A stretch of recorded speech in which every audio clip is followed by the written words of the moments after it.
In this video, I'm going to give you an overview of the real estate commission lawsuit and its impact on you, whether you're selling a home or buying a home. I'm Patrick Rosser with the 513 Flat Fee Real Estate Group at Fathom Realty. I'm a full-time real estate agent in the greater Cincinnati area, serving Ohio and Kentucky for several years. The real estate commission lawsuit against several large brokerages and the National Association of Realtors, NAR, has been in the real estate news quite a bit lately. Let's dive into some of the details, get a general overview, and understand how it might impact you if you're buying a home or selling a home here in the near future.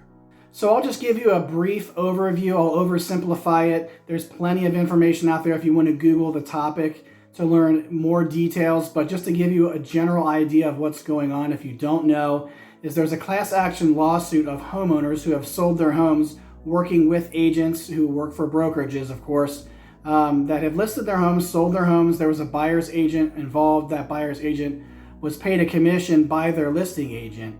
And they're coming to the table and saying that we didn't know or we didn't want to have to pay a buyer's agent commission since that agent is not representing our interests as the sellers. So on the surface, if you're not in the industry or you don't dig into it, that kind of makes sense. Why would sellers pay for the buyer's agent? However, the sellers in these cases have signed a listing contract where it does state that they're going to pay the listing agent a commission, and then that listing agent is also allowed to pay a buyer's agent a commission if necessary to get the home sold, to get the sellers the price and terms for the sale of their home that they want in the timeline that they're trying to make their move. So first of all, on its face, the class action lawsuit doesn't really make any sense on its face, because unless we're wrong about this, all of these folks would have had to sign a listing contract that states all of these details, where the sellers clearly agree to all these terms to pay the listing agent and also allow the listing agent to pay the buyer's agent. So we're not talking about, it's not the case here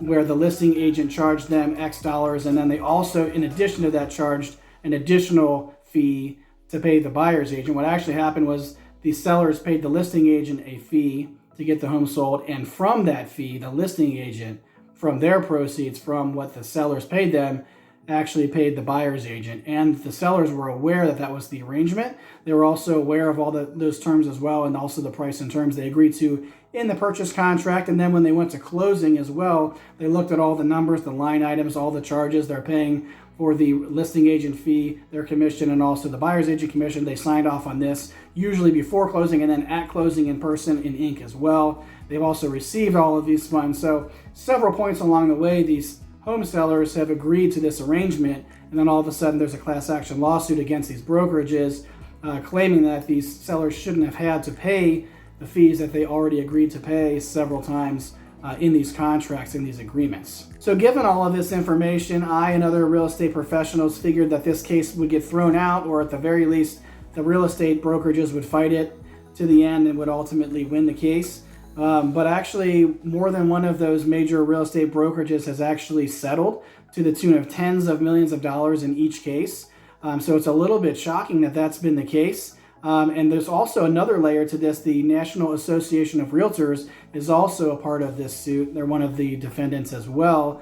And they're also claiming, the lawyers are claiming in this lawsuit that there's some sort of collusion or conspiracy going on between them and the local MLSs and the brokerages, because some brokerages require their agents to join the NAR, the National Association of Realtors, and the NAR requires that local MLS participants offer some sort of compensation to buyers' agents. So that sounds like it would be collusion or conspiracy until you dig a little bit deeper and realize that listing agents that are required through their local MLS by NAR to offer buyer's agent compensation are actually able to offer as little as 1 cent. So it's really not much of a requirement. Most listing agents advise their seller clients to go ahead and offer whatever the going rate is for a buyer's agent commission. In most cases, especially in the Cincinnati area for sure, it's about 3%, sometimes 2.5%. It's the cost of doing business in most areas. It's not required. Again, sellers can still offer 1 penny if they want to. So there's no conspiracy there. If they can offer 1 penny or up to 3% or more as a commission to buyer's agents, they have plenty of choice there. But maybe these sellers just weren't educated about those options. Due to the pressure of this lawsuit and these real estate brokerages settling, NAR, the National Association of Realtors, announced that they're not going to require any sort of buyer agent compensation, and other brokerages have also come back and said they're not going to require their agents to join the NAR. So it's impacting the NAR. They're going to lose a lot of members because they're not going to be required. You're not going to be required as agents, rather, to join the NAR. And if you don't have to offer any buyer's agent compensation as a home seller, you might opt for that. Again, the difference being between 1 penny as a minimum or 0 pennies. So it's not a big difference, but I think just the information getting out there to the general public, people becoming more educated, will actually impact the market. And the question is, how is that going to impact you in the near term or in the long term if you're buying a home or selling a home? So even though we don't know exactly how this is going to impact the real estate market, it is clear that it's going to take at least a year or two before it actually starts to impact the market at all. So if you're thinking about buying or selling a home in the next year or so, don't worry about the real estate agent commission lawsuit that you're hearing about in the news. If you are hearing about it, it's not going to impact you in the next year or so. But the lawsuit may have a huge impact going forward in the long term on how the real estate industry works. So although home sellers right now have the option of paying a buyer's agent commission as low as 1 cent, and pretty soon it'll be 0, most of them still offer a 3% or 2.5% commission to the buyer's agent, depending on your local market conditions. And that's usually encouraged, of course, by listing agents, not because they're trying to charge you more, but because they know that's what's going to get you the best results, the quickest results. If you want to sell your home for top dollar, you need to market it to thousands of agents and their buyers, rather than just working with the one agent you've hired as your listing agent to find a buyer. So again, rather than having one person helping you to find a buyer for your home, you literally have thousands of them that are incentivized through the commission that you're offering.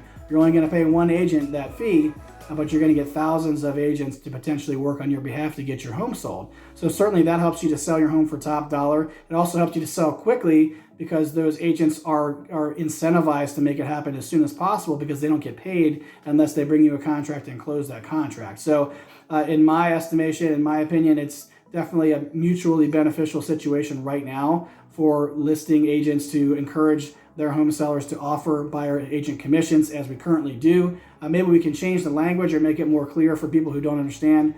Certainly there's that discussion to be had as well, to make sure that everybody understands thoroughly what's going on, who's paying who, and why this is happening this way. But if for some reason hearts and minds are changed, and we decide at large that listing agents don't want to encourage home sellers to offer buyer agent commissions, or maybe home sellers are more reluctant to offer buyer agent commissions, then we may switch to a market that's more like what we had 40 years ago, where there's no buyer agency, or if there is a buyer agent involved, that person has to be paid directly by the buyer. Now, if that happens, of course, that's another expense that home buyers would have to incur in addition to their down payment and their closing costs for their loan and taxes and insurance that need to be held in escrow. So it just makes it that much more difficult to buy a home, because it requires more cash upfront to do that. Or buyers, of course, as they always have, will have the choice to not work with a buyer's agent and go for it on their own. I don't recommend doing that, because I think it's really important to get professional advice and guidance throughout the entire process to make sure that you can find the home you're looking for, and also get it to the closing table, and avoid making some of the common mistakes that a lot of home buyers would make on their own. But of course, I'm biased because I'm a real estate agent. But certainly if you ask around to friends and family who have done it on their own, they might have some wounds from that, some war stories of doing that on their own and making mistakes, or definitely have better experiences if they were working with a professional. So every consumer right now who's thinking about buying a home already has that choice. They don't have to work with a buyer's agent. Obviously, they'd be more inclined to work with a buyer's agent if they're not paying for it directly out of pocket. What may end up happening is that some buyers might opt to continue to work with a buyer's agent, but they may ask the sellers to pay for that, or if they're not asking them directly to pay for the buyer's agent commission, if that's not being offered by those home sellers, in that case, they may ask for more closing costs. So I think the cost of buyer agents will actually just be transferred maybe to a different part of the contract, where maybe sellers will have to pay closing costs more often because the buyers are also paying for the buyer agent commission in addition to their down payment. Or if for some reason the hearts and minds of home buyers changes over time and they decide they don't need buyer agents to help them through the process, then we would shift to more like the market we used to have about 40 years ago, where it's the buyer beware type of situation, where if you want to buy a home, you do it on your own.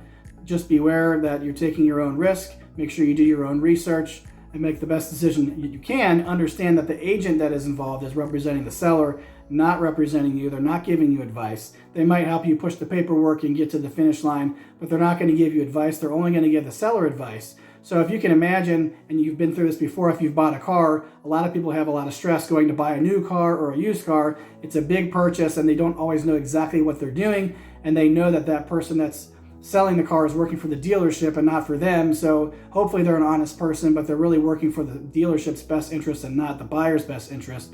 How much more stressful would that be if you're working to buy a home on your own? You don't have anybody advocating for you, helping you to avoid any costly mistakes, knowing full well that although the listing agent may be an honest person, may be operating ethically, they're ultimately going to be acting in the best interest of the seller, not in the best interest of you as the buyer. So if you make a mistake buying a car, that's one thing, but if you make a big mistake buying a house, it might be 10 or more times as expensive, a huge financial mistake if you don't have a professional leading you through the home buying process. Now, long term for home sellers, if we do shift to a market that doesn't use buyer agents as often or at all, it might seem that the expenses will go down for the seller because they won't have to pay that portion of the commission, which on the surface makes sense. However, right now we know that buyer agents are the ones who show the homes most often when they're working with their buyers. The buyers want to go through the home with their agent. So the listing agent facilitates the marketing and gets feedback and reviews offers, negotiates offers with the seller. They work on the seller side, but they're not literally running all over town showing houses in person. That's what the buyer agents are doing. So yes, they're opening doors. A lot of times people think of buyer agents as door openers and they think they're no better than just that, but it's a lot more. Obviously, we've talked about here advocating for their clients, helping them to achieve their goals, getting to the finish line. But there is value in opening the doors. There's value in being there, to looking at the house with the clients, to understanding what they're considering buying, helping to point out the pros and cons of this property, of this home, the condition that it's in, the market analysis they need to do before they write an offer. There's a lot of things to consider, the strategy if you're going into a multiple offer situation. All of these things would have to fall on the buyer if they're not working with an agent, or on the listing agent. So the showing of the home itself, which again, most people discredit as being a simple thing, just open a door, it is a huge amount of time and travel for a professional to go out and show a home. So what would happen is the listing agent wouldn't have zero expense to do that. If it's only a listing agent involved, a buyer wants to see a house, I'm sure a homeowner's not going to want that potential buyer who is a total stranger just to walk through their house unattended. They're going to want their agent to show it. And if their agent doesn't have the time in their schedule to do that because they're managing many different listings, as most listing agents are, they're going to have to hire showing agents that are not going to represent the buyers, but they're going to represent the sellers as another body to open the door, to be there, to make sure that the home is secured when they're done, the lights are turned off, the doors are locked, make sure the buyers don't damage the property, make sure the buyers get the information that they need, and encourage the buyers to write an offer, of course. But there's going to be additional expense for listing agents to do business, which I believe you may end up as a home seller saving a little bit of money in the end, just because there's going to be more competition from agents who aren't doing buyer agency, and they're more competitively priced to get listings because they're going to have some business in order to survive. But there is going to be additional expense. So I don't think you're going to save the entire buyer's agent commission, because we do have to pay somebody to be there in the showings and to facilitate the writing of offers, to answer questions, to provide information that buyers typically ask their buyer's agents for, that they're able to facilitate for them. So when those buyer agents aren't involved, of course, that falls on the listing agent, which will in turn be more expensive for the home seller. Now, I know that was a lot of information, so hopefully that makes some sense regarding what's going on with the real estate commission lawsuit right now, how it impacts you or doesn't impact you, and how it may impact the real estate industry, whether you're a real estate professional or a consumer who's looking to buy or sell in the next couple of years or so. If you have any questions about that, or just questions about how the real estate market works right now, maybe this video actually confused you a little bit more than it even helped you to understand it, because it does get a little bit into the weeds and gets confusing if you're not doing it every single day. Feel free to reach out to us at 513flatfee.com. Click one of the links there to schedule a call. I'd be happy to answer any questions you may have about this video, about the market, or about your goals to buy or sell a home, or do both in the current market. I'm Patrick Grosser with the 513 Flat Fee Real Estate Group at Fathom Realty.